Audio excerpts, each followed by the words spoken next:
Vitor Roque está de volta ao Brasil e essa é uma boa notícia para a seleção brasileira. Mas será que o Vitor Roque pode ser o nosso 9 na Copa do Mundo? E se não for, ao menos estar na lista de 26 convocados? Esse é o tema do vídeo de hoje. Meu nome é Samuel Rezende, sou jornalista e esse é um canal focado na seleção brasileira. Antes de falar sobre o Vitor Roque estar de volta ao Brasil e o contexto que ele vai encontrar no Palmeiras, acho que vale a gente contextualizar o que foi a passagem do Vitor Roque pela Europa. O Vitor Roque chegou no Barcelona como uma grande promessa, mas teve pouco tempo de jogo. O Xavi não gostava muito dele e aí ele fez apenas 16 jogos pelo Barcelona, a maioria deles como reserva, e marcou 2 gols. Sem muito espaço, ele vai para o Betis, emprestado pelo Barcelona, e lá ele alterna muito entre titular e reserva, mas ele participa da maioria dos jogos. Eu tô olhando aqui para baixo porque não tem como decorar esses números, né? E aí o Vitor Roque ele faz 7 gols em 33 jogos, que não é uma marca muito boa, mas também acho que assim, dentro do contexto, por não ser um time assim que briga por coisas lá em cima no Campeonato Espanhol, acho ok. E ele participou então de 33 dos 39 jogos pelo Real Betis, sendo titular em 19. Com 7 gols, eu acho uma boa marca para o Vitor Roque, mas assim, não dá para dizer também que ele brilhou na Europa, que foi muito bem. Ele volta ao Brasil, não digo como um fracasso, até porque ele teve minutos, coisas que outros jogadores que retornaram, e a gente vai chegar lá também, não tiveram, mas aí ele volta para o Brasil após o Real Betis contratar está com 2 centroavantes no elenco, e o Barcelona aceitar a proposta do Palmeiras de 25 milhões de euros. Sendo que há cerca de 2 anos, o próprio Barcelona pagou 40 milhões de euros. Então ele teve um prejuízo, digamos assim, de 15 milhões de euros, o que, assim, faz sentido pensando que o Barcelona está voando, não teria espaço para o Vitor Roque nem a médio prazo. Provavelmente o Real Betis não pagaria isso no Vitor Roque, até por já ter contratado outros jogadores. O Antony está emprestado, provavelmente vai ser comprado pelo Real Betis, porque esse sim chegou lá deitando. E assim, é normal um jovem jogador ir para a Europa e não render aquilo que é esperado, e voltar para o futebol brasileiro e mostrar o potencial que tem. Aí eu anotei alguns nomes aqui, só para a gente ter uma noção. O Gabigol foi assim, o Pedro, o Guilherme Arana, o Gerson, quando foi para Roma, né? Não quando no Olympique. No Olympique ele joga até bem. E o próprio Paulinho, que vai ser companheiro do Vitor Roque no Palmeiras. Então você tem exemplos muito recentes que não é porque o cara não foi bem na Europa que ele não serve para a seleção brasileira ou que ele não joga nada. Muito pelo contrário, você tem jogadores que simplesmente não conseguiram render lá, mas que voltando para o futebol brasileiro conseguiram demonstrar o potencial dele. E aí ele volta para um time muito bem estruturado, por mais que não seja o melhor Palmeiras do Abel, você tem um elenco muito bom, um time que pode fazer o Vitor Roque brilhar. Pô, o ataque do Palmeiras vai ser Estevão, Rafael Veiga, Facundo Torres e Vitor Roque nesses primeiros meses. Depois sai o Estevão provavelmente para a entrada do Paulinho. E cara, são muitos jogadores de qualidade para servir o Vitor Roque. E você pensa num time que vai brigar por Libertadores, vai brigar por Brasileiro, por Copa do Brasil, a tendência é que o Vitor Roque marque muitos gols no futebol brasileiro e aí naturalmente ele vai, né? Porque a gente tem isso, a gente pede aquilo que está mais próximo. Ou seja, o cara começa a jogar muito aqui no Brasil, é natural que aconteceu isso com o Oscar recentemente, está acontecendo, de pedir ele na seleção brasileira. E aí acho que vai acabar rolando isso também com o Vitor Roque. Pô, o Vitor Roque tá metendo muito gol no Palmeiras, tem que ser convocado.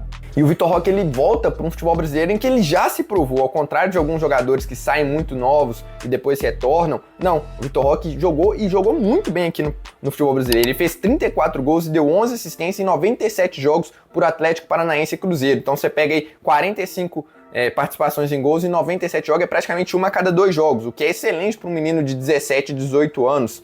O Vitor Roque é um cara diferente, não adianta a gente falar que não é. E com potencial de voltar para a Europa. Mas, cara, o Vitor Roque tendo esse contexto de ter um time muito bom ao lado dele, e aí eu cito aqui algumas das qualidades que fazem o Vitor Roque ser credenciado para uma seleção brasileira: velocidade, explosão, finalização com ambas as pernas, ataca muito bem o espaço, não é um centroavante muito alto, não é aquele cara que vai jogar de costas o tempo inteiro, mas tem qualidade também para atacar a área, para finalizar de primeira, para fazer jogadas de fora da área. Eu acho que ele tem uma boa condição de bola e, assim, eu acho que, claro, faltou um pouco de experiência para ele no futebol europeu. Acho que no Betis a passagem dele nem foi tão ruim assim, tá? Acho que estava sendo bem ok, ele ainda perde alguns gols, precisa ter um refino técnico um pouco maior, eu acho, para ser convocado para uma seleção brasileira principal. E aí a gente chega aqui nos concorrentes do Vitor Roque. Na minha cabeça, tá muito aberto isso, e por isso eu acho que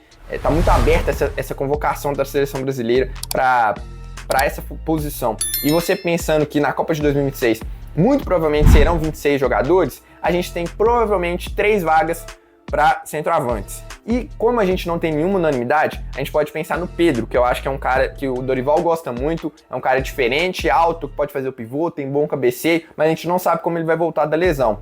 Além disso, a gente tem 2 caras que podem ser mais um falso 9. Além do Pedro, a gente tem ali como concorrente, digamos assim, para fazer esse cara de pivô, para ser um cara mais de área, o Igor Jesus, o Rodrigo Muniz e o Evanilson. A gente tem 2 falsos 9, que ao meu ver é um ou é outro, apesar dos 2 estarem na última convocação. Eu acho difícil que isso aconteça na Copa do Mundo, que são o Matheus Cunha e o João Pedro. Apesar, o Matheus Cunha, eu entendo que ele é mais um meia, mas ele pode ser esse falso 9, assim como o João Pedro. E aí, cara, sobra uma vaga, eu acho, para um centroavante mais rápido, talvez que seja um pouco mais goleador do que esses que eu citei. E aí o Vitor Roque se encaixa nisso. Eu acho o estilo do Vitor Roque parecido com o do Endrick. Acho que o Endrick tem um teto bem maior do que o Vitor Roque, tem um potencial e já é mais jogador do que o Vitor Roque atualmente. Você tem o Richarlison, que claramente é um cara que está nos planos do Dorival Júnior, mas que ainda não pôde ser convocado porque se lesiona muito. Tem o Gabriel Jesus, que também se machuca, mas também não acho que seja esse camisa 9 em si para a seleção brasileira. Tem o Marcos Leonardo e o Yuri Alberto. E eu não acho um absurdo a gente considerar o Vitor Roque nesse bolo. Acho que o Vitor Roque já demonstrou potencial para estar aqui, pelo menos disputando com esses caras, e nada impede também do Dorival convocar 3 caras mais de área. Então, Vitor Roque, Pedro e Endrick, Vitor Roque. Só que assim, eu acho que você já tá levando o Endrick, por exemplo, que parece nem ser o caso, né? Porque o Dorival tem preterido o Endrick na maioria das oportunidades, mas vamos supor que o Endrick seja um nome. Ao meu ver, o Pedro também vai ser outro que quando ele voltar de lesão. E aí o Vitor Roque ele vai brigar nesse bolo, cara, com o João Pedro, com o Richarlison voltando de lesão. Acho que o Gabriel Jesus, querendo ou não, vai entrar como centroavante. O Marcos Leonardo, que tá lá na Arábia fazendo muito gol. O Yuri Alberto, que também tá fazendo muito gol aqui no Brasil. Acho que vai depender muito de fase, de quem são os nossos centroavantes, de como esse time vai se encaixar. Se tiver, por exemplo, hoje a gente vislumbra um ataque aí sem centroavante. Se for esse o caso, vale a pena levar 3? Então são muitos cis, mas ainda assim eu considero o Vitor Roque como uma boa opção para entrar nesse bolo. Eu acho que tem que estar no radar de quem acompanha a seleção brasileira, que ele tem apenas 20 anos, ele tem 1 ano e meio para arrebentar aqui no futebol brasileiro, e é muito possível que isso aconteça. Você pensa, um Palmeiras campeão brasileiro com o Vitor Roque jogando muito, um campeão da Libertadores, é natural que as pessoas comecem a falar do Vitor Roque na seleção brasileira, e eu acho impossível, para ser bem sincero. O André Curi, que é empresário dele, vislumbra até voltar para a Europa, e também acho que isso é bem possível, porque com 20 anos ele faz uma temporada excelente em 25, em 26, com 22 ele voltar para a Europa. Acho que é bem natural que isso aconteça também, mas uma coisa que me incomoda, as frequentes mudanças de time do Vitor Roque, isso é desde lá de a base. Para quem não sabe, o Vitor Roque começou lá no América, ele vai pro Cruzeiro com 14 anos mais ou menos, explode com 16, e aí tem aquele imbróglio Atlético Paranaense, aí do Atlético Paranaense vai pro Barcelona, depois pro Real Betis, agora pro Palmeiras, ou seja, a gente tá falando de um menino de 20 anos que está indo pro 5º clube. É muito. O cara precisa de ter um psicológico mais tranquilo, precisa de ter uma estabilidade. Então eu torço para que o Vitor Roque fique aí pelo menos 2 anos aí no Palmeiras, que possa ter mais tranquilidade, se encaixe no Palmeiras e com isso ele se torne uma opção para a seleção brasileira. Mas eu quero saber a opinião de vocês. Deixa aí nos comentários se vocês acham que o Vitor Roque tem potencial para ser o camisa 9 nosso na seleção brasileira. Eu acho difícil, acho que se ele for convocado vai ser mais como um reserva do que titular, até porque, como eu disse, a gente hoje provavelmente vai ter um ataque que não precisa de um centroavante, porque a gente tem opções melhores do que esses centroavantes, mas eu acho que ele tem muita chance de ser convocado se voltar a jogar o que ele sabe aqui no futebol brasileiro.